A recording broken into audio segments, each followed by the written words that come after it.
Сәлеметсіздер ме балалар? Бүгінгі өтетін тақырыбымыз медиа құралдар және олардың түрлері. Алдыңғы сабақта өткен медиа форматтарда біз жіктегенбіз.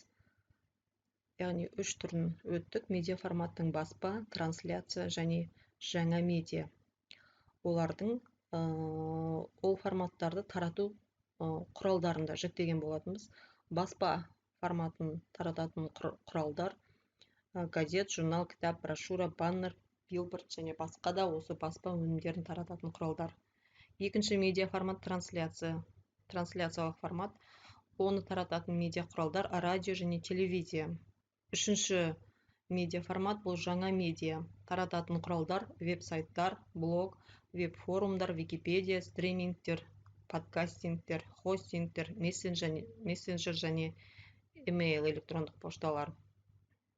Және ақпараттың осы медиа форматтар мен медианың құралдары арқылы бізде медиа ортада, яғни цифрлық құрылғылардың көмегімен бір-бірімен ақпарат алмасу, ақпаратты қабылдау, ақпаратты тарату қалай жүзеге асатынын біз білеміз. Алдарыңызда әртүрлі цифрлық құрылғылар және біздің күнделікті өміріміздегі сигналдарды қабылдап немесе сигналдарды жіберу арқылы ақпарат таратып отырған немесе ақпарат қабылдап отырған құрылғыларды көріп тұрсыздар. Біз медиа саласында қолданылатын құрылғыларды да қарастыра кетеміз.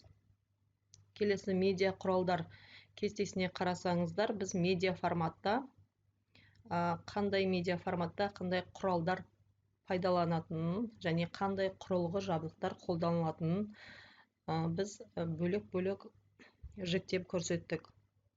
Баспа. Бірінші медиа форматта жаңағы біз айтып өткен медиа құралдарды жазып кеттік. Бұлардың, яғни газет, журнал, кітап, брошюра, баннер, билборд. Бұл мысал, бұлардың түрлері көп. Және бұл құралдар арқылы таралатын ақпарат, қолданатын бұл жабдықтар, бұл қағаздар. Келесі медиа формат трансляция, яғни радио, телевизия медиа құралдарын пайдаланады.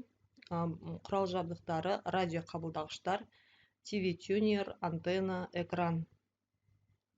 Үшінші медиа формат жаңа медиа, яғни медиа құралдары: веб-сайттар, веб-форум, конференциялар, блог, Википедия, стриминг, хостинг, подкастинг, мессенджер, электронды пошта.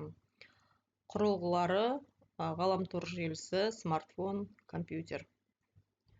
Осылай біз цифрлық ортада, яғни медиа ортада цифрлық сигналдар арқылы осындай 3 түрлі форматта көрсетілген медиа құралдар арқылы және осы құрылғы жабдықтарды пайдаланып ақпараттарды таратамыз және қабылдаймыз.